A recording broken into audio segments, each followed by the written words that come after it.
নাকি দোষরা কিছু আছে? আল্লাহ প্রাপ্ত। আল্লাহ প্রাপ্ত হতে গেলে আল্লাহর সঙ্গে সম্পর্ক আছে আল্লাহ রসুলের, তাকে পাইতে হবে। রসুল সাহাবারা পাইছেন, আমরা পাইনি। এখন আমরা রসুলকে পাবো কীভাবে? নায়েবে রসুলের মধ্যে, তাই না? নায়েবে রসুল কাকে বলে? নায়েবে রসুল মানে হক্কানি আলেম, যেনার কাছে হকের এলেম আছে। হকের এলেমধারী ব্যক্তির নাম হচ্ছে নায়েবে রসুল। আল্লাহ পাক যখন কোরআন নাজিল করেন, সূরা আলাকের 5টা আয়াত নাজিল করেছেন প্রথম, তাই না? বিসমিল্লাহির রহমানির রহিম, ইকরা বিসমি রাব্বিকাল্লাযী খলাক, খলাকাল ইনসানা মিন আলাক, ইকরা ওয়া রাব্বুকাল আকরাম, আল্লাযী আল্লামা বিল কলম, আল্লামাল ইনসানা মা লাম ইয়ালাম। তা আল্লাযী আল্লামা বিল কলম, শিক্ষা দিয়েছেন কলমের সাহায্যে। কলমের সাহায্যে এই বই পুস্তক এগুলো লেখা হয়েছে না কলম দিয়ে, আমাদের হাতে লিখে একটা নিব আছে। আর প্রেসে যা দিয়ে লেখে ওদের অনেক বড় নিব আছে, একটা নেওয়া অনেক অক্ষর লিখতে পারে, ওটাও কলম। যার সাহায্যে লিখতে হয় সেটা কলম। এই কলম সাহায্যে যে এলেম শিক্ষা দেওয়া হয়েছে ওইটিকে বলা হচ্ছে আল্লাযী আল্লামা বিল কলম। একটা লাইন পাইলাম। সেকেন্ড স্টেপ হচ্ছে আল্লামাল ইনসানা মা লাম ইয়ালাম, শিক্ষা দিয়েছেন মানুষকে যারা জানতো না। একটা হচ্ছে অজানা জ্ঞান আর একটা হচ্ছে কলমের জ্ঞান। তো কয়টা জ্ঞান হলো? দুইটা। কলমের জ্ঞান আমরা শিখে মুক্তি হয়েছি, মহাদ্দেশ হয়েছি, তাই না? আধারে ডিগ্রি লাভ করেছি। কিন্তু আরেকটা আছে অজানা জ্ঞান। এই জ্ঞানটা কিভাবে শিখা যায়? এই জ্ঞানটা কিভাবে অর্জন করা যাবে? কোথায় আছে এটা? এইবারে পদ্মাটা টেনে দেন, চোখে লাগবে না। হ্যাঁ, বাস আর একটু। আচ্ছা, ওই কোন একটু খুলে দিবি, হবে সমস্যা নেই। একটু খুলে দিবি, একটু খুলে দেন কোন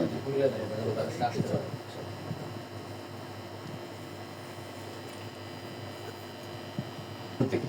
অনেকে বলা হলো আপনি ওই ঘরে যান, ওই ঘরে আপনার লোকজন আছে, সব নিঝুম বেরিয়েছে, অন্ধকার রাত্রি, লাইট জ্বালানো না।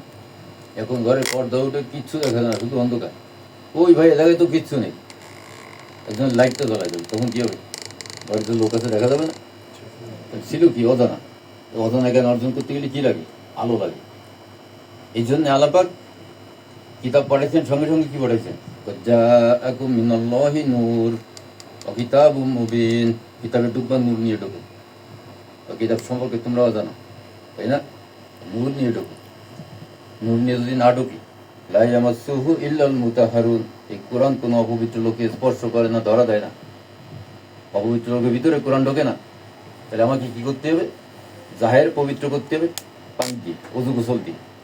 বাতেন পবিত্র করতে হবে নূর দিয়ে। ভিতরে তো আর পানি যায় না যে ঘষে ঘষে পরিষ্কার করে সামান লাগায়, তাই না? ভিতরে করতে হবে নূর দিয়ে। এই জন্য আল্লাহ পাক দুইটা জিনিসই পাঠিয়েছে, জাআকুম মিনাল্লাহি নূর ওয়া কিতাবুম মুবিন। এরপরে আল্লাহ হাবিব এলেমের ব্যাখ্যা করতেছে। আল ইলমু ইলমান, ইলম হইল দুই রকম। ইলমুন ফিল কলবি ফাযালিকা ইলমুন নাফিঈ, কলবি ইলম সবচাইতে উপকারী ইলম। ইলমুন আলাল লিসানি ফাযালিকা হুজ্জাতুল্লাহি আযজা ওয়া জাল আলা ইবনি আদম, জবানি ইলম আল্লাহ পাকের পক্ষ থেকে দলিল। তাহলে আল্লাহ পাক, আল্লাহর হাবিব প্রথমে কিন্তু নূরের ব্যাখ্যা দিয়েছেন। আল ইলমু ইলমান, ইলমুন ফিল কলবি ফাযালিকা ইলমুন নাফি। কলবি ইলম বলছেন, কলব কি দেখা যায় এমনি? যায় না, ভিতরে। ওইখানে ঢুকতে গেলে নূর লাগবে। কারণ হল কমে এখানে ফিরিস্তা আছে, আপনি জিকির করবেন এইটুক যাবে, নিচে যাবে না। যখন আপনার কল পবিত্র হবে, জিকির কিন্তু সোজা কলবে ঢুকে যাবে। যখন বডি পবিত্র হবে, মাথার তালু থেকে পাত তালু পর্যন্ত আপনি টের পাবেন, জিকির ঢুকে যাবে নূরের সাহায্যে। তো এই যে নূর ছাড়া ভিতরে কোরআন ঢোকে না, লা ইয়ামাসসুহু ইল্লাল মুতাহহারুন, কোরআন কোনো অপবিত্র লোককে স্পর্শ করে না। আসলে কোরআন যে নাপাক, অপবিত্র, তার ভিতরে ঢোকে না। যখন নূরে এটা পবিত্র করে দেবে, তখন এর ভিতরে ঢোকে। যখন আল্লাহ পাক আদম আলাইহিস সালামকে সৃষ্টি করে রুহকে বললেন, রুহ যাও ভিতরে যাও, ভিতরে যে ঘড়ি টুড়ে ফিরে ফেলেছি, আল্লাহ এর ভিতরে থাকা যায় না, গরম অন্ধকার। তখন আল্লাহ পাক কি করলেন? পৃষ্ঠ দেশে নূরে মোহাম্মদী সেট করে দিলেন, ঘর হয়ে গেল আলো কিছু। নূরে মোহাম্মদী কি রহমত না? আমার সাল্লাকা ইল্লা রাহমাতাল লিল আলামিন। যখন রহমতের নূর এখানে সেট করে দেওয়া হলো, তখন ঘর আলোকিত হলো এবং শান্তিময় হলো। এবার রুহ গেছে, আর বেরিয়ে আসেনি। আস্তে আস্তে আদম আলাইহিস সালাম কি হয়ে গেছে? জিন্দা হয়ে গেছে। তাই এই নূর ছাড়া কিন্তু রুহ সেখানে বসবাস করে না। তা আমাদের ভিতরে নূর নাই, অথচ রুহ আছে, ধরে বান্ধে আটকাই দিয়ে গেছে। মানুষ যখন আসমানে ছিল, আমি যখন আসমানে ছিলাম, তখন তো আমার দেহ ছিল না। আমি তো ছিলাম। আমি কিসের ভিতরে ছিলাম? রুহের ভিতরে। রুহ হচ্ছে আমার একটা খাঁচা, নূর, নূর দিয়ে বানানো। এই রুহের মাঝে থেকে আমি দেহ দিয়ে যেরকম বিভিন্ন জায়গায় যাইতে পারি, ওই রুহ নিয়ে আমি বিভিন্ন জায়গায় যাইতে পারতাম আসমানে। তারপরে আমার বডি মায়ের পেটে তৈরি করে আল্লাহ পাক এই রুহকে বডির ভিতরে ঢুকাই দিয়েছেন। বডির ভিতরে ঢুকাই দিয়েছেন, সেট করেছেন কোন জায়গায়? এই কথাটা তো আলোচনায় আসে না। আসে? কেউ বলে না, কোনো কিতাবেও লেখে না। তার কারণ হচ্ছে এটা সাধকদের ব্যাপার। রুহ কোথায় সেট করেছেন সাধকরা খুঁজবে, আলেমরা খুঁজবে না, তাদের এটা লাগে না তো। বডির ভিতরে ঢুকেছে, এটুই যথেষ্ট। বডির থেকে বেরিয়ে গেছে, দেহটা মুর্দা, বাস এই ফোন তো শেষ। কিন্তু যারা সাধক তারা খুঁজবে এই রুহকে সেট করলো কোথায়? কল্পের গভীরে সপ্তম স্তর নাফসির মাকামে। এই কল্পটা কিন্তু আসমানের আদলে তৈরি, আসমানের মডেল। আসমান 7টা না? কল্পের ভিতরে 7টা স্তর আছে। এই কল্পের 2টা পার্ট আছে। একটা পার্ট রক্ত পাম্প করে বডিকে সতেজ রাখে, আর একটা পার্ট হচ্ছে আসমানের সঙ্গে নূরের মাধ্যমে যোগাযোগ করে। যখন মানুষ গুনাহ করে, অমান আরাদা আন যিকরি ফাইন্নাল্লাহু মাঈশাতান দনকা, যে ব্যক্তি আল্লাহর স্মরণ থেকে বিমুখ হয়, মানে আল্লাহকে ভুলে যায়, তার হুকুম আহকাম মানে না, ভুলে যায়, নিজের মত মতো চলে, তখন সে আল্লাহ থেকে মুখ ফিরাই নিল।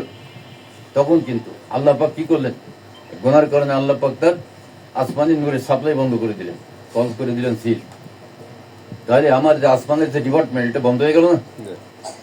এটা বন্ধ হয়ে গেল। কেন বন্ধ হয়ে গেল? আলো নাই, নূর নাই।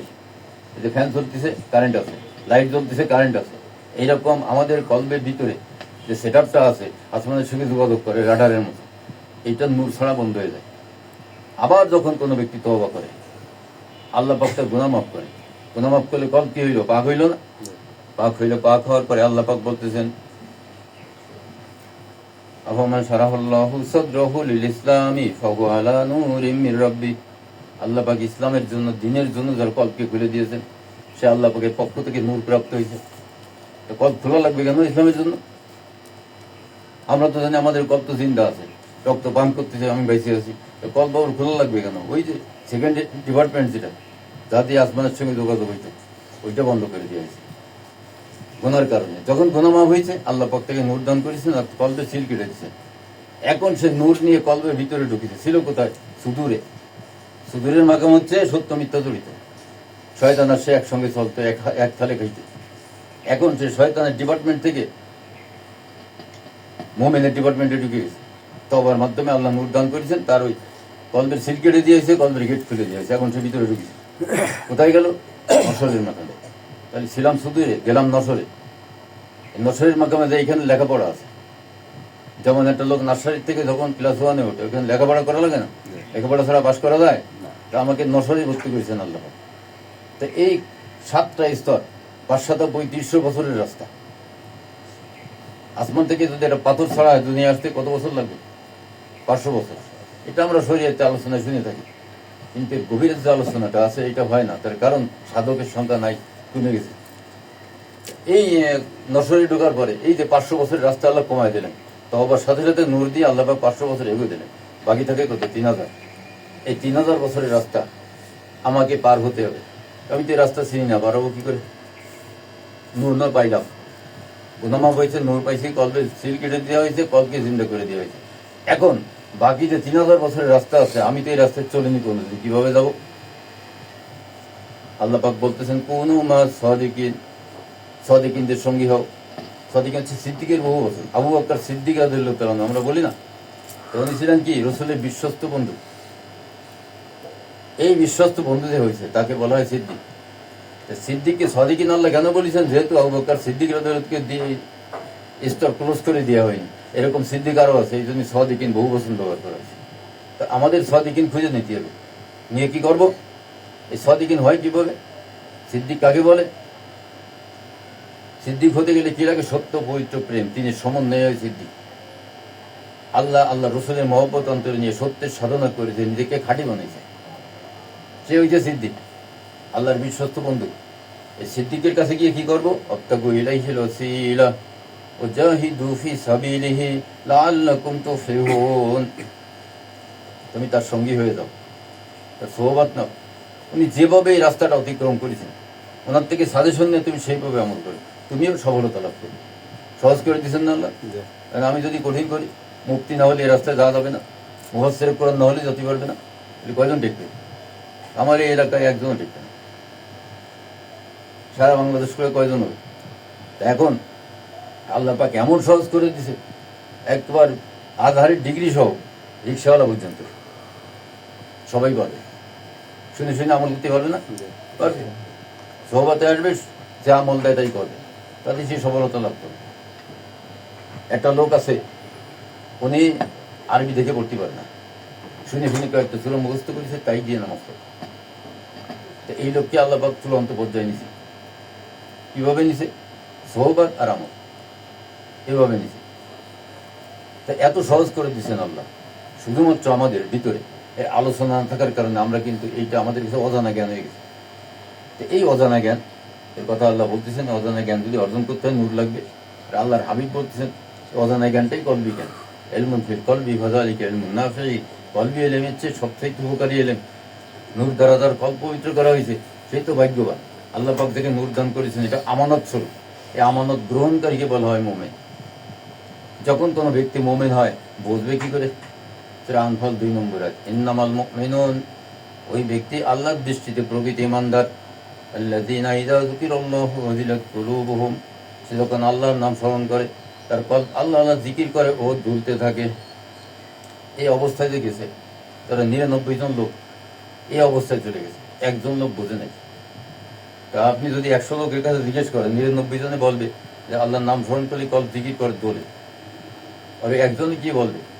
সাপ দেখে যেরকম অন্তর কেঁপে ওঠে ভয়ে, ওইরকম চমকে উঠবে। তাফসীরে আপনি 2 ধরনের পাবেন। চমকে উঠবে যদি যদি কেউ বলে, আপনি বলবেন যে উনি নূর পায় নাই, ওনার কল্প জিন্দা হয় নাই, আসল জিনিসটা উনি বুঝতে পারেনি। আল্লাহ পাক যাকে মুমিন বলেছেন, সেই মুমিন উনি না, বুঝা যাবে না? এই যে অবস্থাটা, এইগুলো হচ্ছে প্র্যাকটিক্যালি বুঝে নিতে হবে আমাদের। যদি আমরা পয়েন্টগুলো বুঝি, ইবলিস আমাদের ধোঁকা দিয়ে পথভ্রষ্ট করতে পারবে না। আর যদি আমরা পয়েন্ট না বুঝি, আমাকে কিন্তু ইবলিস ভালো মতো বুঝ দিয়ে বসায় রেখে দেবে, আমি বুঝ ধরতেই পারবো না। যেমন ধরেন একটা লোক রাত্রে এসার পরে পাক বিছানায় কিবলামুখী হয়ে ওদের সাথে দোয়া কালাম পড়তে পড়তে ঘুমাই গেছে। ওর রাত্রে তাহাজ্জুদের সময় স্বপ্ন দেখতেছে যে আসমান থেকে ফেরেশতা নেমে এসে এসে তাকে নিয়ে বহু দূরে নিয়ে গেছে। সেখানে সুন্দর সুন্দর বাড়িঘর, সুন্দর সুন্দর বাগ বাগিচা, সে তো মনে করেছে জান্নাতে এসে। এই রাত্রে ঘুরে ফিরে আবার বাড়ি এগিয়ে দিয়ে গেছে। এই স্বপ্নটা দেখার পরে সে আমাকে বৃহস্পতিবার শুক্রবার গেছে, শনি গেছে, রোববার রাত্রি পাইছে। এখন বলে, হুজুর আমি তো সুন্দর ভালো একটা স্বপ্ন দেখেছি, আপনারা বলবো, আমি খুঁজে পাচ্ছি না। তখন আমি বললাম যে বলেন। তো ওই কাহিনীটা আমার বলছে। তারপরে বলছে, হুজুর মজার কথা হচ্ছে, উনি সামনে বসা, আমি পিছনে বসা। উনি আমার দিকে পিছন ফিরে কখনোই তাকায় নেই, কারণ ফেরেশতা তো পুরুষের রূপে এসে, উনি মহিলা, ওনার দিকে ফিরে তাকায় নেই, তাহলে তো শরীয়ত পালন করেছে না। তো তার মনে একটা দাগ কাটছে। এখন এই স্বপ্নের কথাটা বলার শুনে সে আমার 3 দিন ধরে খুঁজতে খুঁজতে আজকে পাইছে। তা বলে, হুজুর স্বপ্নটা ভালো না? তা আমার তো মাফ হয়ে গেছে। তাই আমি বলতেছি, এই স্বপ্ন ভালো কি মন্দ আপনার তো জিয়ারত হয়ে গেছে, আপনি নিজেই দেখেন, আমি প্রসেস করে দিচ্ছি। তা আপনি এক কাজ করেন, ডাইনাতে মুর্শিদে ফানা হন, ডাইনাতে শাহাদত আঙ্গুলি ইসমে আজমটা করে ফুটে, আঙুল যখন সাদা হবে টিউবলাইটের মতো, তখন আমাকে বলবেন। আস্তে আস্তে আস্তে আস্তে আঙুল সাদা হয়ে গেছে। তাই আমি বললাম, এই সামনে একটা দাগ দেন তো, এরকম পাথরের পরে দাগ পড়ে কিনা। দাগ দিছে, বলে হ্যাঁ দাগ পড়ে। তখন আমি বললাম যে আঙুলটা সামনে বাড়াই দিয়ে, আল্লাহ তোমার অসীম কুদরতে মুর্শিদ কেবলের ওসিলায় যে ফেরেশতা আমাকে নিয়ে গেছিল রাত্রে ঘুরাতে বৃহস্পতিবার, বন্দি হয়ে যায় কি আল্লাহ, ইসমে আজম পরে শুধু আঙুলটা ঘুরাই দেবেন এইভাবে, বাস, আপনার আর কোনো কাজ নেই। আঙুল ঘুরাই দিয়েছে, দেওয়ার পরে দেখি গোল একটা সুতোর মতো রিং হয়ে গেছে, শিকড় নেই, মাকড়সার জালে সুতোর মতো। তারপরে আমি বললাম, ওইখানে খেয়াল রাখেন, দিকে চলে যান, যখন দেখা যাবে না তখন আমার বলবেন। কিছুক্ষণ পরে বলছে, হুজুর ওই রিং আর দেখা যাচ্ছে না। আমি বললাম, এবার সুতো ধরে টান দেন, কাজ হয়ে গেছে। রিং হচ্ছে বিলায়েতের জাল, ওইটা জাল হয়ে ওই ফেরেশতাকে ধরে ফেলেছে। এখন ওই সুতো ধরে টান দিছে, চলে এসেছে সামনে। আমি বলছি, সেই ফেরেশতা তো? বলে হয়, সেই ফেরেশতা, আগে একবার দেখেছে, চিনে ফেলেছে। তখন আমি বললাম যে ওর চতুর্দিকে কুণ্ডুলি আটকায় দিছে। তারপরে বললাম যে ডাইনাতে তালু খেয়াল করেন, এখানে এসমে জাতের একটা নূর দিচ্ছে। যখন তাওয়াজ্জু দিলাম, তখন ওর হাতে আল্লাহর নাম বেজে উঠেছে তালুতে। আমি বললাম, এটা মাথা করে ধরেন, এবার বলেন তুমি যেই হও, আল্লাহর অসীম কুদরত মুর্শিদ কেবলের ওসিলায় তুমি স্বরূপে দাঁড়াও। ইসমে আজম পড়ার সঙ্গে সঙ্গে দাঁড়ায় গেছে। এখন বলে কি, হুজুর আমার ভয় করতেছে। কেন? কি যেন একটা সামনে আমার দাঁড়াইছে, সে তো অনেক বড়, বিশাল দেহ, বিদগুড়ি চেহারা। আমি বললাম সারা রাজ্যের সাথে বেড়াইছেন, ভয় করেনি, আর এখন সামনে আটকাইছে, দাঁড় করাইছে, ভয় করতেছে। ওরা কি এই রূপ নীতি পারে? আমি বললাম ওরা সব রূপ নীতি পারে। এটা ধুলো হয়ে আপনার নাকের মধ্যে 24 ঘন্টা যাচ্ছে আসতেছে, আপনি টেরও পান না। খালি সুরিয়াটা লোক একসঙ্গে আমরা তরিকা শিখতাম। তো জুনায়েদ ভাই আমার একদিন বলতেছে, হুজুর যে এসব ভাই জিন কি দেখা যায়? আমি বললাম আপনি দেখেননি জিন? আপনি তো কাশদারি লোক। কই না, আমি দেখিনি। তা কবে দেখবেন? তারা বলে এখন দেখা যাবে, রাত ঈশার পরে আর কি। হ্যাঁ যাবে, তো বসেন, মুর্শিদে ভানা হন হয়েছে। তারপরে তার ওই আঙ্গুলটা সৃষ্টি করে দিচ্ছি, সেট করে দেওয়ার পরে আমি বললাম যে মাটিতে একটা দাগ দেন, এরকম দাগ পড়েছে বলে, হয় পড়েছে। ওদিক তাকায় থাকে, দরুদ পড়ে, একটু পরে বলে কি ওইটা একটু উজ্জ্বল হচ্ছে আর মোটা হচ্ছে, বেশ ভালো। হতে হতে হতে হতে এক পর্যায়ে সামনের দিক চলা শুরু করেছে, সামনের দিক বিল বিল করে চলতেছে। আমি বললাম যে চলুক, যে কোথায় যায় আপনি নজর রাখবেন। তা যাইতে যাইতে ওর বার গাছের ঝাড়ের ওইখানে যে দাঁড়ায় গেছে, সামনের মাথা উঁচু করে দাঁড়ায় গেছে। আমি বললাম ওর কাছে যান, এখন তো কি অবস্থা, মুখ আছে কিনা? তোকে এইটা সাপ হয়ে গেছে। তাই আমি বললাম এই তো খেলা, গালের ভিতরে আগুন আছে, আছে সবুজ নূর আছে গালের ভিতরে, সামনে ফোকাস করতেছে। নূরের ভিতরে কোনো ধুলোর দানা দেখা যায়? তা বলছে শীতকালে যেরকম জানলা দিয়ে রোদ ঢুকে ঘরে, ওই রোদের ভিতরে ধুলো দেখা যায় উঠতেছে, ওইরকম অনেক ধুলো পেটের মধ্যে যাচ্ছে। আমি বললাম এটা তো ম্যাগনেটিক পাওয়ার, সামনে যা পড়বে বাতিল, ও টাইনি পেটের মধ্যে নিয়ে যাও, এই হচ্ছে তার কাজ। তা ওই বারোধরের ওইখানে কিছু শয়তান আছে, ওগুলো ধরতেছে, লাইট দিয়েছে, লাইটই কানেকশন করে নিয়ে আসতেছে ভিতরে। এখন আমি বললাম এর ভিতরে সবচেয়ে বড় যে দানাটা ধুলো উঠতেছে, থাবা মারি ধরে নিয়ে আসে, নিয়ে আইছে হাতে, দেখেন তো আইছে? বলে হয় আইছে। এখন এই কুণ্ডলি দিয়ে মাঝখানে রেখে দিন, এরপরে ওই ডাইনাতের তালু যে লাইট ওনারা দিয়ে দিলাম, বললাম যে এটা সার্চ দেওয়ার পরে এই নাম এই কথা বলি, সার্চ দিলি দাঁড়ায় গেছে। তোকে এসব ভাই এই বিশাল বড়টা কি? তাই আমি বললাম এইটি তো জিন, অনেক বড় হয়, এই দোয়াটা পড়ে, দোয়া একবার পড়েছে অর্ধেক হয়ে গেছে, আর একবার পড়েছে 4 ভাগের 1 ভাগ হয়েছে, এই করে করে ছোট বানিয়ে ফেলেছে। তাই ছোট বানিয়ে ফেলার পরে আমি বললাম জিজ্ঞেস করেন ও আপনার এই বাসার তলে কোনায় কি করে? তা বলে যে আমরা তো এখানেই থাকি, আমরা তো আপনার কোনো ক্ষতি করি না, ভয়তে বলতেছি। আমি বললাম ক্ষতি না করলেই কি হয়, তুমি যদি এখানে থাকো, এই যে ধরা পড়েছ, মানুষের দ্বারে থাকা তো তোমাদের উচিত না, মানুষ তোমাদের ভয় পায়, তোমরা চলে যাবে ওই সমুদ্রের মাঝে দ্বীপ হাজার সব জায়গায় থাকবা না, তোমাদের দেশে চলে যাও। ওই আমাদের দেশে আমরা যাতে পারি না, মুসলমান দেশ, ওইখানে গেলে বাদশাহ ইমরানের সৈনিক আছে, এরা ধরে নিয়ে জেলখানা আটকায়। তার ওইদের ওইখানে জিনদের ভিতরে নূরধারী লোক নেই, রিসালাতের দায়িত্ব তাদের উপরে নাই, ওখানে তব করলে মাফ হয় না গোনা। এই জন্য ওরা এই দুনিয়ায় চলে আসে, আর দুনিয়ায় যারা এই ওলিয়া মোর্শেদ, তাদের মাধ্যমে ওরা তব করে গুনাহ মাফ করে আবার যাইতে পারে। কারণ তার এই কথা বলে দেওয়ার পরে আমি বললাম যে তা উনি তো সত্যি কথাই বলেছে, আর যদি উনি তব করতে চায় তাও যোগাযোগ করে দেন, আর উনিকে ছেড়ে দেন আপাতত। তো ছেড়ে দিছে, কোর্ট কেটে দিলে বেরোয় গেছে। তা বললো যে আমি এখান থেকে চলে যাবানি, আপনার ডিস্টার্ব করবো না। এখন সে জিন দেখবে, জিন তার বাড়ি হয়েছে, লাইটও তার আছে, সিস্টেম জানে না। আত্মাগু ইলাইহি রাসিলা ও জাহিদু বিসাবিলিহি, আয়াত আপনারও জানা আছে, টেকনিক জানেন না কোন জায়গায় কোনটা খাটাতে, কথা বুঝলেন? এখন এই যে জিন জাতি মানুষের ভিতরে যাচ্ছে আর আসতেছে, ওই যে নাকের ভিতরে যায় আর আসে, কত একটা ঠিক আছে, এই একটা ধরে সে দেখাই দিলাম তার কি পরিমাণ যায় তোমার নাকের মধ্যে, জিন খুঁজে বেড়াচ্ছ, জিন তো তোমার পেটে যায় আর আসে, এক দুলোর রুটি বেশি বেড়াচ্ছে। সব দিন খারাপ না, ক্ষতি করে না মানুষের, বেশিরভাগ কম কম সংখ্যক জিন সমাজ যদি 2 জন সন্ত্রাসী থাকে, ওদের রাস্তা হাঁটা না, আর সব কিন্তু ভালো, ওদের ভিতরে এরকম আছে। তাহলে দেখেন, জিন তার নাকের মধ্যে যাচ্ছে আসতেছে, জানে না, প্রসেস জানে না বলে। সে কিন্তু আমার চেয়ে ভালো ছাত্র ছিল, আমরা যখন কোর্স করি আমার চেয়ে ভালো ছাত্র ছিল সে। কিন্তু সে ওই এখন আল্লাহ তো চাইতে হবে, তা নয় কিছু নিতে পারে না, আল্লাহ পাক যা দেবে সে পাবে, সিস্টেম আছে, কিন্তু সেই লাইন চলতে পারিনি। আর এই আমি যে সবকের এগুলো মাকামগুলো অর্জন করেছি, এগুলো সে করেনি। ওইখানে সবকের মাকাম কম ছিল, যিনি হুজুর ছিলেন তিনি অল্প কিছু সংখ্যক মাকাম বোঝাতেন। আমি মুদাদ্দি ঢুকে টপ পর্যন্ত যে কটা মাকাম আছে 30টা, সবগুলো আমি এখানে করেছি।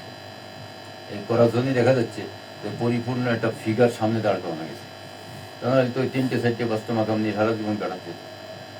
আমার এক ভাই, উনি বলতেছে হুজুর তো আমাদের 4টে মোরাকাবা করাইছে, তা আপনি কি করান? আমি বললাম আমি মাকামগুলো আগে করেছি, আর আপনি যে মোরাকাবা করেছেন এগুলো হচ্ছে সাপোর্ট, জালালি ফয়েজ, তারপরে কাহারি ফয়েজ, রহমাতি ফয়েজ, তারপরে কুয়াতের ফয়েজ, এগুলো হচ্ছে সাপোর্ট লাগে তরিকা লাইনে চলতে গেলে। এগুলো তো সবক না, সবকের সাপোর্ট। এখন এই সবকের সাপোর্ট নিয়ে তারা ব্যস্ত আছে, কিন্তু সবক তো বুঝে পায় না। এই হচ্ছে ঘটনা।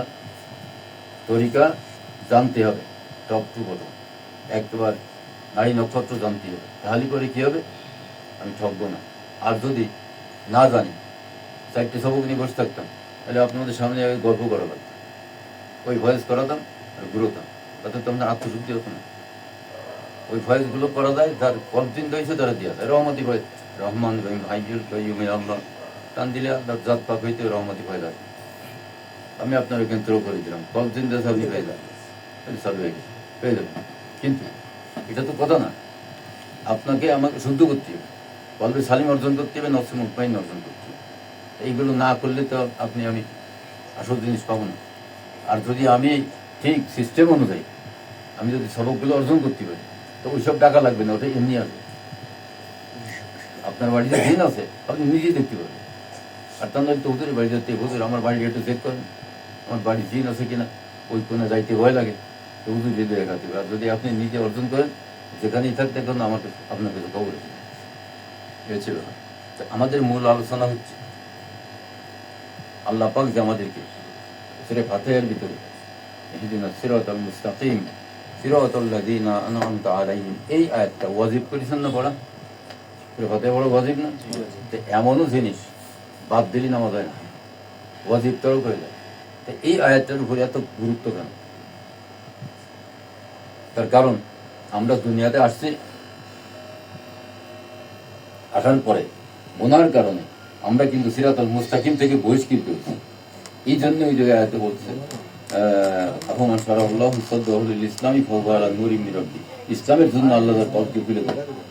যে ব্যক্তি গুনাহ করে কলবে সিল মারা হয়, ওই ব্যক্তির সে ইসলামে থাকে না। এই জন্য আল্লাহ পাক বলছেন ইসলামের জন্য কলবকে খুলে দেওয়া হয়। ইসলাম শুরু হয় কলবের ভিতরে ঢোকার পরে, নিষ্পাপ হওয়ার পরে, নূর প্রাপ্তির পরে। ইসলাম বলতেছেন আল্লাহ পাক তার রসুলকে পাঠাইছেন আল্লাহর পক্ষ থেকে বান্দার কাছে তাওহীদের সাক্ষী করে। আল্লাহ পাকের হাবিব নিশ্চয়ই আল্লাহ সম্পর্কে জানেন, তাহলে বান্দার কাছে তুলে ধরবেন কি করে? আর বান্দার পক্ষ থেকে আল্লাহর কাছে তওবার সাক্ষী, সাহাবাদের তওবার সাক্ষী আল্লাহ রসুল। আমাদের তওবার সাক্ষী কি হবে? আমরা তো রসুল পাই। আমাদের তওবার সাক্ষী হবে নায়েবে রসুল। এই নায়েবে রসুল হয় কিভাবে বলতেছি, সময় তো লাগবে না, মেলা আলোচনাতে একটু হতে না। তা নায়েবে রসুল হয় কিভাবে, এই বইটার ভিতরে আছে শেষে নায়েবে নবী পরিচয় ওলিয়ে মুর্শিদ আছে, পড়লে আপনারা জানতে পারবেন, আয়াত দিয়ে লিখা আছে। তা এখন এই যে সিরাতাল মুস্তাকিমে ঢুকলাম, এই সিরাতাল মুস্তাকিমে না ঢুকা পর্যন্ত আমাদের কোনো আমল শুরুই হয় না। এর আগ পর্যন্ত কি হয়, যার কলবে আল্লাহ পাক গুনার কারণে সিল করে দিয়েছেন, কলব হয়ে গেছে নাপাক, সে তো আমল করে। এই আমলটা কোথায় যায়? আম্মাল্লাযীনা ফী কুলূবিহিম মারাদুন, যার কলবে সিল মারা, তার কলব হচ্ছে কলবেন মারিদ। ফাযাদাতহুম রিজসান ইলা রিজসিহিম, ওই ব্যক্তি যখন নেক আমল করে, সমস্ত নেক আমলগুলো গুনাহে পরিণত হয়। কলবের কালির সঙ্গে আরো কালি বাড়িয়ে দেয়, কদুরের সঙ্গে আরো কদুর বৃদ্ধি করে। এই কদুরের সঙ্গে কদুর বৃদ্ধি করা মানে কি, আমি করতেছি নেক আমল, হয়ে যাচ্ছে কি গুনাহ। তার কারণ যার উপরে ইবাদতের হুকুম, মুমিনের উপরে, ইয়া আইয়ুহাল্লাযীনা আমানু আকিমিস সালাহ, ইয়া আইয়ুহাল্লাযীনা আমানু আতু যাকাত, হজ করো, কুরবানি দাও, শরীয়ত মেনে চলো, এসব কার উপরে হুকুম? মুমিনের উপরে। আমি সে মুমিন না হওয়া পর্যন্ত কিন্তু এই হুকুম বর্তায় না। প্রথম শর্ত হচ্ছে আগে মুমিন হও। মুমিন হয় কিভাবে, বুঝবে কিভাবে? ইন্নামাল মুমিনুন আল্লাযীনা ইযা যুকিরাল্লাহু ওয়াজিলাত কুলুবুহুম, ওই প্রকৃত ঈমানদার আল্লাহর নাম স্মরণ করলে যার কলব আল্লাহ জিকির করে তুলতে থাকে, ওই পরিস্থিতি যখন আসে তখন সে আল্লাহর দরবারে মুমিন হিসেবে কাউন্ট হয়। আর মুমিনদের উম্মতে মুহাম্মাদের একটা দপ্তর আছে, আরশে আজিম, ওই আরশে আজিমের দপ্তরে তার নাম লিখে, তখন কলব জিন্দা হয়ে নাম মিটে যায়। আবার যদি গুনাহ কবিরা করে, কলব বন্ধ হয়ে গেছে, নাম ডিলিট হয়ে যায়, আর খুঁজে পাবেন না। এইসব কিতাব ওখানে থাকে, ফাঁকি দেবা সে সুযোগ নেই। এখন যার কলবে জিকির আসে, চালু হয়, ওই ব্যক্তি আল্লাহর দৃষ্টিতে প্রকৃতি ইমানদার। এখান থেকে আমার আপনার আমল শুরু হচ্ছে। যদি আমরা কলকে মুর্দা রেখে আমল করি, আমার আমলগুলো গুনায় পরিণত হবে। আর যখন আমরা কলকে চিন্তা করে পবিত্র করে আমল করব, ইন্নামাল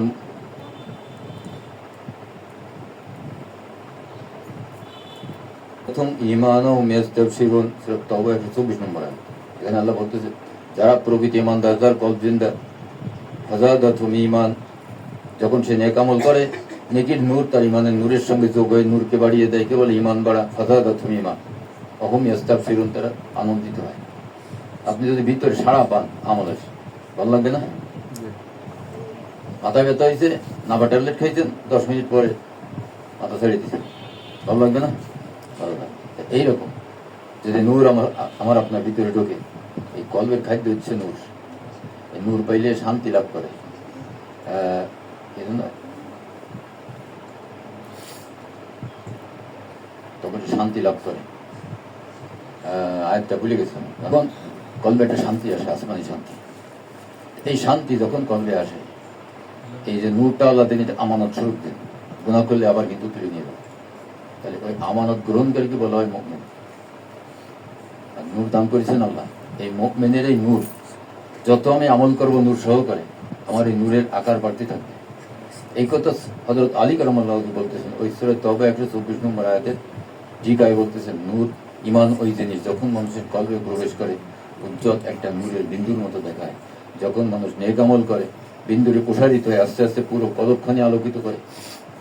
যখন আরো সে আমল করে, তখন কি হয়? সুম্মা তালিনু জুলুদুহুম ওয়া কুলুবুহুম ইলা যিকরিল্লাহ, কলব থেকে চামড়ার উপরে পশম পর্যন্ত এই নূরে আলোকিত হয়ে যায়। পশমে পশমে জিকির আসে, বান্দা বুঝতে পারে। প্রত্যেকটা পশম, 24,000 পশম আছে, প্রত্যেকটা পশম যদি একবার আল্লাহ ডাক দেয়, সেকেন্ড লাগে না। কত হাজার জিকির হলো? 24,000 হলো। মুখ দিয়ে আপনি কয়বার বলবেন? আপনার বডিতে 6,000 কোটি জীব কোষ আছে। আগুন পানি মাটি বাতাসে যখন নূর পৌঁছে যায়, 6,000 কোটি জীব কোষ চিন্তা হয়ে যায়, সবাই মুখ খুলে যায়, তারা সবাই জিকির করে। আপনি যেখানে খেয়াল করবেন দেখবেন যে ওইখানে হচ্ছে। নূর দর্শন থাকলেই ভালো। ওইখানে নূর এসে জড় হয়ে তাড়াতাড়ি নূর কি করে? উজ্জ্বল হয়ে ওখানে স্পার্ক মারতে থাকে, তিরবির তিরবির করে বোঝা যায়। এইভাবে আপনার ফুল বডিতে যখন জিকির চাইবে অনুপরমাণু পর্যন্ত, তো একবার আল্লাহ বলবেন মুখ দিয়ে, আর কোটি কোটি বার হয়ে যাচ্ছে। তাহলে কোটি কোটি বারের আমলের সব বেশি না একবারে সব বেশি? এখন এই যে সিস্টেম, অজাহিদু ফি সাবিলিহি, উনি যেভাবে আমল করেছেন তুমি তার থেকে শিখে সেইভাবে আমল করো। আল্লাহ বলে দিয়েছেন টেকনিক শিখে যদি আমল করা যায়, তা আমার ওইভাবে ব্যবসাটা হবে। দুনিয়ায় যদি টাকা পয়সা যার বেশি সেই তো ধনী, তাই না? আর যদি আপনি এখান থেকে নেকি কামাই করে নিয়ে যান, নেকি যার যত বেশি সে তত ধনী পরকালে। কমপক্ষে একটা লতিফ যদি আপনার চিন্তা থাকে, সে কল্প চিন্তা, বাকিগুলো চিন্তা হয় নাই, কলবে সালিম অর্জন হয় নাই, তবু আল্লাহবাক কিয়ামতে আপনার সঙ্গে খারাপ ব্যবহার করবেন না। আল্লাহবাক আপনাকে সম্মানিত করবেন একটা নূরের কারণে, যেহেতু নূরটা আল্লাহ। আর যিনি পুরো বডি নূরান্বিত করে নিয়ে গেছেন, তার মূল্য কত? তো একটা নূর আল্লাহরে আল্লাহবাক বলতেছেন কিয়ামতের দিন, ইয়াউমা লা ইউখজিল্লাহুন নাবিয়্যা ওয়াল্লাযীনা আমানু মাআহু, কিয়ামতের দিন নবী রাসূল এবং তার অনুসারী প্রকৃতি ইমানদারদের সঙ্গে কোনো খারাপ ব্যবহার করা হবে না। প্রকৃতি ইমানদারের পরিচয় কি? নূরুহুম ইয়াসআ বাইনা আইদিহিম ওয়া বিআইমানিহিম, তাদের সঙ্গে থাকবে দুইটা নূর। একটা নূর তার কলবে, ওই যে জিকিরের নূর নিয়ে গেছে সে, যার কলবে জিকিরের নূর থাকবে, ডাইন হাতে নূরের আমলনামা দান করবেন আল্লাহ। তাহলে কয়টা হলো? দুইটা নূর হলো না? এই দুইটা নূর তার সঙ্গে চলতে থাকবে। ইয়াসআ বাইনা আইদিহিম ওয়া বিআইমানিহিম ইয়াকুলুনা রাব্বানা আতমিম লানা নূরানা ওয়াগফির লানা ইন্নাকা আলা কুল্লি শাইইন কাদির। তারা আল্লাহর কাছে দোয়া করবে, নূরের পরিপূর্ণতা আমাদের দান করে। ওইখানে তো নূর অর্জনের জায়গা না, যা নিয়ে গেছো সেইটাই ভোগ করবা। তো এই জন্যে একটা নূর পাইছে, এতখানি মর্যাদা আল্লাহ তাকে দিছে। আর যদি পরিপূর্ণ নূর নিয়ে যেতে পারতো, তাহলে কত মর্যাদা পাইতো। এই তখন তো বসবে, বুঝে তো লাভ হবে না। তুমি আয় করেছো একটা, তুমি কয়টা নিয়ে যাবা? তা এই ব্যক্তিকে আল্লাহ পাক বলতেছেন নবী রাসূলের অনুসারী প্রকৃতি ইমানদার, অথচ সে রসুল পাইনি। আমরা কি রসুল পাইছি? একটা নূর নিয়ে গেছি, এটা নায়েবে রসুল কাছ থেকে পাইছি। নায়েবে রসুলের মাধ্যমে তওবা আল্লাহ কবুল করে নিয়েছেন, রসুলের কাছে তওবা করার মতো কবুল করে নিয়েছেন। তা এই জন্য তাকে কিয়ামতে সম্মানিত করা হবে। আর কিয়ামতের দিন সূরা হাদীদ 12, 13, 14 নম্বরে আয়াতে বলতেছে মুনাফিকরা মুমিনদের ডেকে ডেকে বলবে তোমরা একটু দাঁড়াও, তোমাদের নূর দিয়ে আমরা একটু উপকৃত হই, সামনের দিকে অগ্রসর হই, একটু রাস্তা দেখি, কারণ তারা নূর নিয়ে যাবে না। তা এই নূরধারীরা এই ফরিয়াদ যখন করবে তাদের কাছে আল্লাহ পাক ধমক দিয়ে বলবেন তেলার জু ওরাকুম ফালতামিসু নূর, পিছনে ফিরে যাও, নূর সংগ্রহ করে নিও। ধমক খেয়ে দাঁড়ায় যাবে, তার কারণ ওইখানে আল্লাহর হুকুম ছাড়া কেউ কারো কোনো উপকার করতে পারবে না। কি আইসে নাকি আবার আইসে? আচ্ছা, কোনো উপকার করতে পারবে না। তখন তারা দাঁড়ায় যাবে, নূরধারীরা সামনে চলে যাবে। অদুরি বা বাই নহম বিসুরিল্লাহিল বাব, যে পাকা তৈরি হবে মাঝখানে দুই দলে, আল্লাহর হুকুমের দেওয়াল তৈরি হবে, কুদরতি দেওয়াল খাড়া হয়ে যাবে, দেওয়ালের মাঝখানে একটা দরজা থাকবে, বিসুরিল্লাহিল বাব, দরজা থাকবে। এই দরজা দিয়ে দেখা যাবে নূরধারী মোমেন্টটা সামনে চলে যাবে। এরপরে আল্লাহ বলতেছেন বাতিনুহু ফীহির রাহমা, এই দেওয়ালের ভিতরে যারা ঢুকলো তাদের উপর রহমত নাজিল হবে। যাহিরুহু মিন কিবালিল আযাব, এই দেওয়ালের বাইরে যারা আটকা পড়ে গেল তাদের উপর আযাব নাজিল হবে। তখন তারা বলবে, ও ভাই আব্দুর রহমান, আমরা তো একসাথেই মসজিদে জামাতে নামাজ পড়েছি, আমরা তো একসাথেই মসজিদে রোজার ইফতার করেছি, তুমি গরিব মানুষ ছিল, তুমি হজ করো না, আমি 10 বার হজ করেছি, তুমি কোনোদিন কুরবানি দাও না, আমি বছরে 2-3টা গরু কুরবানি দিয়েছি, মসজিদ করেছি, মাদ্রাসা করেছি, এই করেছি সেই করেছি, আমল তো আমার বেশি, নূর তো আমার বড় কথা ছিল, তুমি নূর পাইলে? কোনো আমলই নেই 2টা আমল ছাড়া, তা আমি নূর পাইলাম না কারণ কি? তখন আল্লাহ পাক তাকে জানায় দেবেন অহুদু ইলা তাইয়্যিবি মিনাল কওলি, তো কলমে তৈবা হিদায়াত প্রাপ্ত, অহুদু ইলা সিরাতিল হামিদ, অত সিরাতাল মুস্তাকিম প্রাপ্ত। সিরাতাল মুস্তাকিম পাওয়ার কারণে সে নূর প্রাপ্ত হয়েছে, সিরাতাল মুস্তাকিম ঢুকেছে, তার আমল কবুল হয়েছে। আমল কম কিন্তু আমলগুলো কবুল হয়েছে, আর উনি আমল বেশি করেছে কিন্তু কবুল হয় নাই, তার কারণ উনি ওই সিরাতাল মুস্তাকিম পায় নাই। আল্লাহ পাক যে ইসলামের জন্য কলকে খুলে দেন, সে ইসলামের পথে ঢুকেই পারে নাই, বাইরে আমল করেছে। এখন আমাদের ভিতরে অনেকে আছে MBA পাস করেছে, ব্যাংকে চাকরি হলে 60,000 টাকা বেতন, কিন্তু রাস্তায় রাস্তায় ঘুরে বেড়ায়, চাকরি পাইনি, তাই কেউ টাকা দেবে? অথচ সে যোগ্য। তা এরকম আমরা আলেম হয়েছি, ইবাদত করার যোগ্যতা লাভ করেছি। একজন মুফতি সাহেব যদি নামাজ পড়ে আর 5 জন মুফতি তার ভুল ধরতে পারবে না, তাহলে সে নামাজ পড়া শিখেছে। এই নামাজ পড়া শিখেছে, যা নামাজ পড়বে কার? আল্লাহ। চাকরি লাগাতে হবে, চাকরি না লাগালে তো বেতন আসবে না, চাকরি লাগাই দেবে কি? এখানে সুপারিশ লাগবে। দুনিয়ায় চাকরি করতে গেলে এক হচ্ছে টাকার সুপারিশ, আর এক হচ্ছে মামুখেও চাকরি, তাই না? আর ওইখানে যদি সুপারিশ করাতে আল্লাহর ঘনিষ্ঠ লোক দিয়ে সুপারিশ করাতে, নবী অথবা নায়েব, তার সুপারিশে আল্লাহ আমার গুনাহ মাফ করবেন, আমাকে নূর দান করবেন, আমার কলবে সিল কেটে দিয়ে আমাকে ভিতরে ঢুকে দেবেন নসরের মতো। আমি সিরাতুল মুস্তাকিম পেয়ে গেলাম।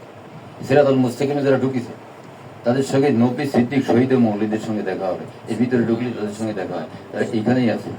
ফাউলাইকা মাআল্লাযীনা আন'আমা আল্লাহু আলাইহিম মিনান নাবিয়্যিনা ওয়াস-সিদ্দীকিনা ওয়াশ-শুহাদা'i ওয়াস-সালিহিন ওয়া হাসুনা উলাইকা রাফীকা। যে সিরাতুল মুস্তাকিমে ঢুকলো, নবী, সিদ্দিক, শহীদ, মৌলিদের সঙ্গে তার দেখা হবে, যারা গেছে তাদের সঙ্গে দেখা হয়েছে।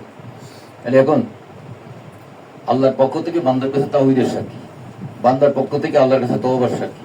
এরপরে মুবাশশিরা, যাকে আল্লাহ পাক গুনাহ মাফ করে দিয়েছেন, নূর দান করেছেন, তার কলব জিন্দা হবে, কলবে জিকির আসবে, বুঝতে পারবে। তার কলবে জিকির জারি হয়েছে, তার কিন্তু পিছনের আর কোনো গুনাহ নেই, আল্লাহ মাফ করে দিয়েছেন। তবে মানুষের দেনা থাকলে এটা মাফ হবে না, আল্লাহর গুনাহ মাফ করে দিয়েছেন। আল্লাহ পাক নূর দান করেছেন, তার কলব জিন্দা হয়েছে, কলব পবিত্র হয়েছে, কলবে জিকির আসছে, বুঝতে পারতেছেন। এই মুবাশশিরা এই সুসংবাদটা বুঝিয়ে দিয়া যে হ্যাঁ আল্লাহ আপনাকে মাফ করে দিয়েছেন, এই তার আলামত, আপনি এখন প্রকৃতি ইমানদার হয়েছেন। ওয়ানাযীরা, যারা এই রাস্তা আসলো না তাদেরকে সতর্ক করা, সতর্ক করার কাজটা আমরা করতেছি। আযাব গজবের ভয় দেখান করতেছি, কিন্তু ওই আগের কাজটা হচ্ছে না। ওয়াদাইয়ান ইলাল্লাহি বিইযনিহি ওয়া সিরাজাম মুনীরা, এই কাজ করতে গেলে আমাকে সিরাজাম মুনীরা হতে হবে, আমার কলব থেকে আরেকজনের কলবে নূর পৌঁছানোর ক্ষমতা থাকতে হবে। এই ক্ষমতা অর্জন করার পরে ওয়াদাইয়ান ইলাল্লাহি বিইযনিহি, আল্লাহ পাকের পক্ষ থেকে অনুমোদন প্রাপ্ত হতে হবে, কারণ দিন তার, তিনি যাকে মনোনয়ন দিবেন সেই করবে কাজ, তাই না? তা আল্লাহর মনোনয়ন হচ্ছে নাম হচ্ছে খেলাফত। আল্লাহ পাক যখন আসমান থেকে কাউকে মনোনীত করেন, খেলাফত দেন মুর্শিদের মাধ্যমে। আমার হুজুর কেবলা যখন মদিনায় 6 বছর যায়, জান্নাতুল রিয়াজুল জান্নায় বসে কান্নাকাটি করে, আল্লাহ আমার তো সময় শেষ হয়ে আসলো, কিছু লোক আমাকে দাও, তাদেরকে আমি এই দায়িত্বটা দিয়ে যেতে পারি। 6 বছর পরে উনি মোরাকাবার ভিতরে দেখতেছেন 18 জন লোক নিয়ে উনি মাহফিল করতেছেন। তো এই 18 জন লোককে খেলাফত দেওয়ার অনুমোদন পাইছেন মদিনা থেকে। তো বাড়ি এসে ওদের সবাই ফোন দিয়ে দিয়ে ডাকিছে, আমারও ডাকিছে। তো আমি গেছি, যাওয়ার পরে দেখা হয়েছে সন্ধ্যেবেলায়, দেখা হলে পরে ঠিক আছে এখন চলে যাও তুমি। তাই আমি বললাম হুজুর এত দূরতে আসলাম, এখন চলে যাবো? দেখা করতে আসতে বলেছিলাম, দেখা তো হয়ে গেছে, এখন তুমি ইচ্ছা করলে যাইতে পারো। তখন আমি বললাম যে আমি ডাক্তার থেকে দেখি, তো থাকলাম। তা বলতেছে ও মুক্তার কি তো মাহফিল আছে, তা তুমি পারলে আসিও। আর কিছু, আমি তো গরিব মানুষ, মাহফিলের খরচ খরচার জন্য কিছু সহযোগিতা করো তোমরা যারা বিত্তবান আছে। তো আমি টাকা পয়সা নিয়ে গেছি, মাহফিলে হাজির হয়েছি। আমার পরে একদিন রাত্রে মাহফিল, অনেক বড় মাহফিল। এখন মাহফিলে বলতেছেন আমি 6 বছর ধরে এরকম যাতায়াত করি, তো এইবার আল্লাহ আমার দোয়া কবুল করেছেন, আমি তাদেরকে ওই মোরাকাবায় দেখেছি, তাদেরকে খেলাফত দেবো। এর ভিতরে আমার অনেক ঘনিষ্ঠজন বাদ করতে পারে, অনেক আলেমুল আমার বাদ করবে, আমার কিছু করার নেই। তার কারণ যিনি দেবেন তিনি যদি না দেন তা আমি তোমার কোথা থেকে দেবো।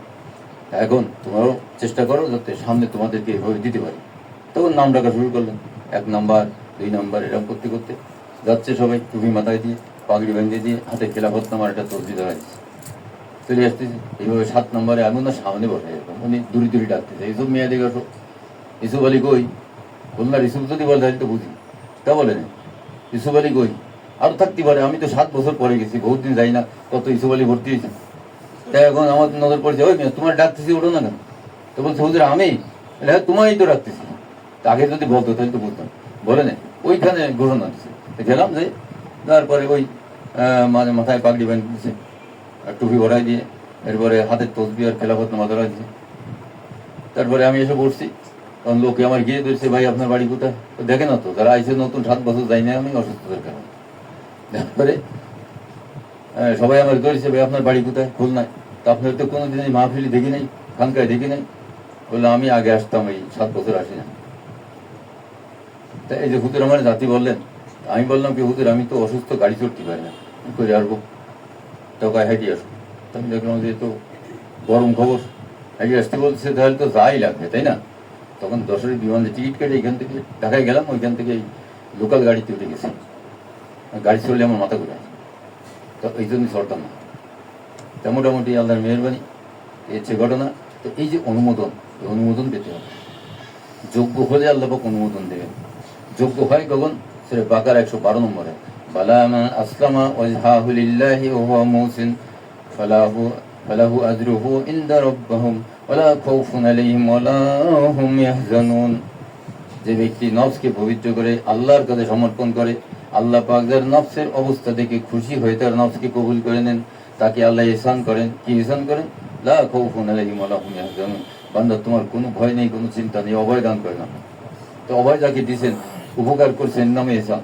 এই ইহসান প্রাপ্ত ব্যক্তির নাম মহসিন। তখন সে অলির স্তরে ঢুকলো, এই সে অভয় পাইল, কুয়াংফুসিকুম হইল। এরপরে আহলুকুম নারা হচ্ছে পরের স্টেপ। আগে নিজেকে বাঁচাচ্ছি, নিজেকে বাঁচানোর জন্য আমরা কি করব? তওবা করি, গুনাহ মাফ করে আমরা এই দিনের পথে চলতে থাকবো, মুর্শিদের সাজেশনে আমল করব। একটার পর একটা ক্লাস চেঞ্জ হবে, অবস্থা বুঝে বুঝে। আপনার যদি ক্লাস 1-এর পড়া হয়ে যায়, তো আপনাকে টুতি উঠে দেবো, টুর পড়া হয়ে গেলে স্মৃতি উঠে দেবো। এরকম আমাদের এখানে 30টা ক্লাস আছে এই বইতে, 30টা ক্লাস পাস করতে হবে। 30 নম্বরে যারা যায় তারা একেবারে আল্লাহর নিকটে মুখোমুখি, খুব বেশকের মাকাম। তারপরে আর কোনো মাকামই নয়, শেষ মাকাম পর্যন্ত সবক আছে, এই আর কি। তো অনেক কথা বললাম, এই দাওয়াতি কাজ কে করবেন, কিভাবে এটা পাওয়া যায়, এটা সম্পর্কে আলোচনা করলাম। তা এই আল্লাহর ওলি হতে গেলে ইসলামে 4টে কলমা আছে না, আমরা বলি না, তৈবা, শাহাদাত, তাওহীদ, তামজিদ। এই আহুযুবিল্লাহি তাইয়্যিবি মিনাল কওলি, সর্বপ্রথম যে কলমা তৈবা পড়েছি না, কলমা তৈবা পড়ায়। এই কলমা তৈবার নূর যখন পায় তখন তার কল্প জিন্দা হয়। কলমা শাহাদাতে আল্লাহর সঙ্গে তার মারিফত হাসিল হয়। কলমা তামজিদে গিয়ে সে, তাওহীদে গিয়ে সে কি হয়? আল্লাহর সঙ্গে ফানা হয়, একত্ববাদে পৌঁছায়, তাওহীদে পৌঁছায়। কলমা তামজিদ হচ্ছে যারা ওলি, তাদের ভিতর থেকে বাছাই করে আল্লাহ পাক সৃষ্টি হতে নূর বিতরণের দায়িত্ব যাদের দেন, তারা হয় ওলিয়া মুর্শিদা। মাইয়াহদিল্লাহু ফাহুয়াল মুহতাদি ওয়া মাইয়ুদ্লিল ফালা তাজিদ লাহু ওলিয়াম মুর্শিদা। আমি আল্লাহ যাকে হিদায়াত দিই সেই হিদায়াত পায়, আমি আল্লাহ যাকে হিদায়াত দেন তুমি দেখবে তার কোনো ওলিয়া মুর্শিদ নাই। এখানে কথাটা কিন্তু সরাসরি বলা যাচ্ছে, আমি যাকে হেদায়ত দিই, ওলিয়া মুর্শিদের মাধ্যমে হেদায়ত দিই। এটা না বলে বলছে কি উল্টোটা, তুমি এখন বুঝে না বুঝে, আমি যাকে হেদায়ত না দেই দেখবে তুমি তার কোনো ওলিয়া মুর্শিদ নাই, মানে যার ওলিয়া মুর্শিদ আছে সেই হিদায়ত পেয়েছে।